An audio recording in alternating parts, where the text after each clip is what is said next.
మనకి new year Sankranti వస్తుందంటే చుట్టాలే చుట్టాలు అక్కలు చెల్లెళ్ళు కూతుర్లు కోడళ్ళు మనవరాళ్ళు అందరూ వస్తారు కదా. సో ఈజీగా అయిపోయి ఒక రెసిపీ చూస్తా. 5 days ఫెస్టివల్ కాబట్టి మనం చాలా తొందరగా వెరైటీస్ చేసుకోవాలి కాబట్టి మీకు ఈజీగా అయిపోయి కాజు కత్లీ చూపిస్తా. జస్ట్ 20 minutes కూడా పట్టదు. సో అంత ఈజీగా అయిపోతుంది. ఫస్ట్ 1 glass ఆఫ్ కాజు తీసుకుంటున్నాను నేనైతే ఇక్కడ. 1 glass ఆఫ్ కాజు, 1 glass కాజుకి మనం ½ glass ఆఫ్ షుగర్. మరీ ఎక్కువైపోతుందేమో స్వీట్ అని అనుకోవద్దు. ½ glass కరెక్ట్గా తీసుకుంటే మీకు చాలా సమానంగా ఉంటుంది. అండ్ ఇంకా కావాలంటే కొంచెం తక్కువ తీసుకున్న ప్రాబ్లం ఏమీ లేదు. నేను చూపించేది అయితే చాలా సమానమైన స్వీట్ అనమాట. టూ మచ్ కూడా ఉండదు. ఇది మరిగి లైట్గా తీగపాకం వచ్చే వరకు దీన్ని ఉడకబెట్టాలన్నమాట. దానిలో ఫస్ట్ ½ glass ఆఫ్ షుగర్కి 1 glass ఆఫ్ వాటర్. షుగర్ ఎంత తీసుకున్నామో దానికి డబల్ వాటర్ అనమాట. ఇక్కడ నేను ½ glass ఆఫ్ షుగర్ తీసుకున్నా కాబట్టి 1 glass ఆఫ్ వాటర్ పోస్తున్నా. 1 glass ఆఫ్ కాజు అంతే. సో ఎగ్జాక్ట్గా కొలతలు తీసుకుంటే సూపర్గా వస్తుంది. సేమ్ ఇదే ఫాలో అయిపోండి. ఇక్కడ ఇది తీగ పాకం రావాలి.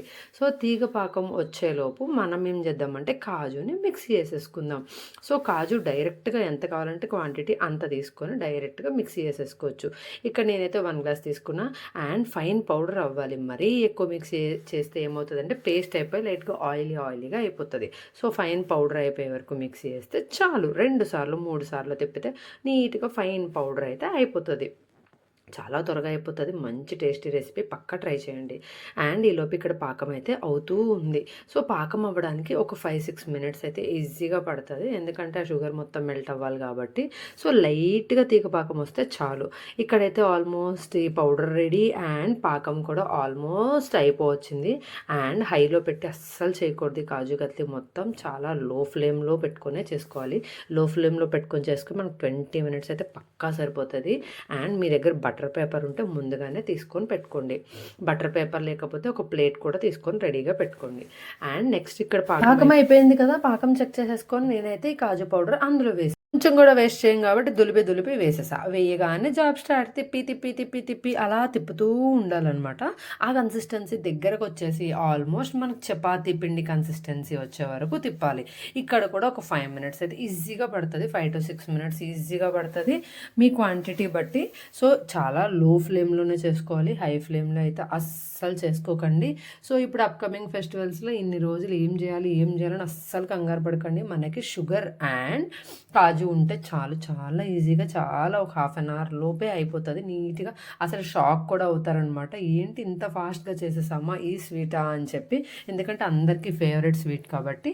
సో ఇక్కడ బటర్ పేపర్ ఉంటే డైరెక్ట్గా ఇదంతా చపాతీ కన్సిస్టెన్సీ రాగానే అందులో వేసేసుకోవచ్చు. మనకు బటర్ పేపర్ లేదు కాబట్టి నేనైతే ఆ స్టీల్ కట్టర్కి లైట్గా నెయ్యి అప్లై చేసుకొని రెడీగా పెట్టుకున్నాను అనమాట. సో డైరెక్ట్గా చపాతీ పిండి రాగానే నేను అందులో వేసేసి ఉండలాగా చేసేసుకుందామని రెడీగా పెట్టుకున్నా. మీ దగ్గర బటర్ పేపర్ ఉంటే ఇంకా వేడి దాన్నే బటర్ పేపర్లో వేసి చపాతీ పిండిలాగా రోల్ చేసేసుకోవచ్చు. సో మనది ఎంతవరకు వచ్చిందో చూద్దాం. So almost అయిపోవచ్చింది. బబుల్స్ కూడా వచ్చేసాయి. సో ఇంత తొందరగా అయిపోద్దని తెలియక మేమైతే వేలు ఎన్నిసార్లు ఖర్చు పెట్టుకొని కొన్నామో. అసలు ఎంత ఫేవరెట్ స్వీటో ఆల్మోస్ట్ అందరికీ ఫేవరెట్ స్వీట్ అనమాట. నేనైతే ఫస్ట్ టైం చేసినప్పుడు అమ్మో ఎలా వస్తుందో ఏంటో పాడేయాలా అది అని అనుకొని ఫస్ట్ టైం మా హస్బెండ్ బర్త్డేకి ట్రై చేశాను అనమాట. నెక్స్ట్ లెవెల్ వచ్చింది. అందరూ టేస్ట్ చేసి అద్దరిపోయింది అన్నారు. ఇంకా ఆ రోజు నుంచి ఆ జీడిపప్పు ప్యాకెట్ మొత్తం మేము కాజు కత్లీ చేయడానికే వాడామన్నమాట. సో ఆల్మోస్ట్ రెడీ అయిపోవచ్చింది. సో బాగా దగ్గరికి వచ్చేసాక అలా వదిలేయండి. వెంటనే మీరు చేతితో పట్టుకుంటే కాలిపోద్ది. So give it 1-2 minutes. మన చేయి పట్టుకోగలిగే వేడికి వచ్చాక దాన్ని తీసి కొంచెం వేడిగా ఉన్నప్పుడే బటర్ పేపర్ ఉంటే వేసేసుకోండి. లేదంటే ఇక్కడ నెయ్యి రాసుకొని వేసుకోండి. అండ్ మర్చిపోయాను చెప్పడం, ఇక్కడ టిప్ ఏంటంటే మీకు కావాలంటే నెయ్యి కూడా కొంచెం వేసుకోండి ఆ బ్యాటర్లో. నేనైతే ఇక్కడ నెయ్యి వేయట్లేదు ఎందుకంటే మా సిస్టర్ నెయ్యి ఎక్కువ ఉంటే తినదు. సో నేను నెయ్యి వేయట్లేదు. కావాలంటే ఆ బ్యాటర్లో నెయ్యి వేసుకోండి. మంచి షైనింగ్గా సాఫ్ట్గా చాలా బాగుంటుంది. సో ఇక్కడ ఇలాంటి స్టేజ్లో మనం నెయ్యి కూడా వేసేసుకోవచ్చు. ఆ తర్వాత మనకి మనకి అయిపోయిందో లేదో డౌట్‌గా ఉందబ్బా అనుకుంటే కొంచెం తీసుకొని ఒక బాల్‌లా చేసి చూడండి. అది బాల్ అయిపోయింది అంటే యువర్ సెట్ రెడీ అయిపోయినట్టే. సో, ఇక్కడ ఒక 2 మినిట్స్ కూడా అయిపోయి చల్లారిపోయింది. నేను దాన్ని చపాతీ పిండిలా చేసేస్తాకి రెడీ అవుతున్నాను. సో, కొంచెం వేడివేడిగా ఉన్నప్పుడు చపాతీ పిండి చేస్తే వస్తదనమాట. సో, బ్రేక్స్ ఏమీ లేకుండా నీట్‌గా వస్తది. అండ్ కొంచెం నెయ్యి కూడా వేస్తాం కాబట్టి చాలా మంచిగా సాఫ్ట్‌గా ఎగ్జాక్ట్‌గా చపాతీ పిండిలానే వస్తది. చూసారు కదా! ఎగ్జాక్ట్‌గా చపాతీ పిండిలా వచ్చింది. ఇక్కడేంటంటే మనం చపాతీ చేసుకున్న దాన్ని బట్టి కూడా ఉంటది. మనకి బయట స్వీట్ షాప్‌లో అమ్మేటట్టు కావాలి అంటే లావుగా చపాతీ చేసుకోండి. మనకి పర్వాలేదు ఇంట్లో తినడానికే కదా! పిల్లలు కూడా తింటారు కదా! సో, కొంచెం కొంచెమే ఇద్దాము అనుకునేటట్టయితే కొంచెం పలచగా చేసుకోండి. అండ్ నాకు చపాతీ అంత పర్ఫెక్ట్‌గా రౌండ్‌గా చేయడం రాదు. సో, నాకు నచ్చిన షేప్ చేసుకున్నా. అండ్ కార్నర్స్ అయితే మనం కట్ చేసేసుకోవచ్చు. అండ్ మన గొంతులో కూడా వేసేసుకోవచ్చు. మా చెల్లి అన్ని కార్నర్ పార్ట్స్ అన్నీ కట్ చేయగానే గొంతులో ఏసేసింది అన్ని ముక్కలు. సో, ఇప్పుడైతే కట్ చేసేస్తున్నా. నీట్‌గా ఈ పక్క ముక్కలన్నీ తీసేసి మిగతా అంతా మనకి నచ్చిన షేప్‌లో అయితే కట్ చేసేసుకోవచ్చు. ఇక్కడ నేనైతే డైమండ్ షేప్‌లో కట్ చేయడానికి ట్రై చేశాను. బాగా ఆరిపోయే వరకు అస్సలు వెయిట్ చేయకండి. బాగా ఆరిపోతే మనం కట్ చేయడం కూడా కుదరదనమాట. సో, చపాతీ ఆ కర్రకి అండ్ దీనికి ముందే నేను లైట్‌గా నెయ్యి అప్లై చేసుకున్నాను కాబట్టి ఈజీగా చపాతీ అయిపోయింది. అండ్ కట్ కూడా చేసేసా. మీరు పక్కన చూసారు కదా! ముక్కలు అవన్నీ మా చెల్లి గుటుక్కుమని ఏసేసింది నోట్లో. సో, ఇక్కడ వరకైతే కటింగ్ అయిపోయింది. సో, ఇక్కడ మీకు కావాలంటే సిల్వర్ ఫాయిల్ ఉంటే అది కూడా వేయండి. నేనైతే అసలు అది కూడా వేయట్లేదు. సో, పిల్లలు కూడా తింటారు ఎందుకులే సిల్వర్ ఫాయిల్ అన్నట్టు నేను అసలైతే ఏమీ వేయట్లేదు. సిల్వర్ ఫాయిల్ కూడా వేయకుండా నీట్‌గా కట్ చేశా. ఇక్కడ టిప్ ఏంటంటే మంచిగా రావాలంటే మీ బ్యాటర్ అంతా రెడీ అయిపోయాక చపాతీ చేసే ముందు వేడివేడిగా ఉన్న దానిలో లైట్‌గా నెయ్యేసుకోండి. సూపర్ వస్తది. అండ్ మీ దగ్గర బటర్ పేపర్ ఉంటే ఆ వేడి తీసి బటర్ పేపర్‌తో ఏసి చపాతీ పిండి కలిపినట్టు లోపల పెట్టి ఫోల్డ్ చేసి వేసేయండి. అలా చేస్తే చాలా వస్తది. అండ్ వేడి దాన్ని అస్సలు ముట్టుకోకండి కాలుతది. అండ్ స్టవ్ అయితే స్లోగా సిమ్‌లో పెట్టుకొని చేసుకోండి. సో, ఫైనల్లీ మనదైతే రెడీ అయిపోయింది. ఇక్కడ నేనైతే మళ్ళీ చెప్తున్నాను మీకు టిప్స్ అన్నీ, కొలతలన్నీ. సో, 1 గ్లాస్ కాజు తీసుకుంటే 1 గ్లాస్ వాటర్ తీసుకోవాలి. హాఫ్ గ్లాస్ షుగర్ తీసుకోవాలి. అది అయిపోయే వరకు మరిగించాలి.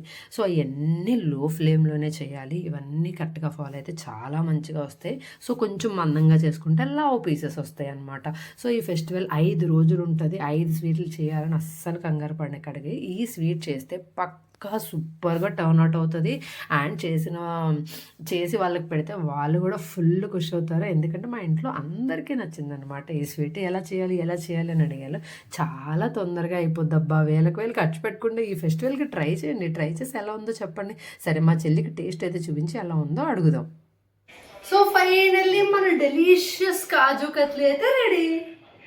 మన కాజు కత్లీ అయితే రెడీ. మా సిస్టర్ని అయితే అడిగేద్దాం ఎలా ఉంది, టేస్ట్ ఎలా ఉంది. యమ్మీగా ఉందక్క, చాలా యమ్మీగా ఉందండి. వాడు అసలు టార్చర్ పెడుతున్నాడు. ఫైనల్గా మన కాజు కత్తి అయితే రెడీ అయిపోయింది. ఎగ్జాక్ట్గా 20 మినిట్స్ కూడా పట్టలేదు. సో, లాస్ట్ కొంచెం వేడిగా ఉన్న దగ్గర వెయిటింగ్ ఉంటుంది. సో, అందుకనే మహా అయితే 20 మినిట్స్ లేకపోతే 10-15 మినిట్స్లో పక్కా అయిపోతుంది. ఈ ఫెస్టివల్కి అయితే ట్రై చేయండి. ట్రై చేసి మీకు ఎలా వచ్చిందో తప్పకుండా కమెంట్ చేయండి. So, one of the most favourite sweet ఇంత తొందరగా అయిపోద్దని నేను అస్సలు ఎక్స్పెక్ట్ చేయాల. యాక్చువల్గా మా ఫ్రెండ్ సజెస్ట్ చేసింది ట్రై చేయొచ్చు కదా అని. ట్రై చేశాక అసలు నాకైతే నెక్స్ట్ లెవెల్ అనిపించింది. Full happy. మీరు ట్రై చేసి తప్పకుండా ట్రై చేసి ఎలా వచ్చిందో కమెంట్ చేయండి. చూసారా మొహం లేకుండా తీసింది. సరే, సబ్స్క్రైబ్ చేసుకోండి. బాయ్.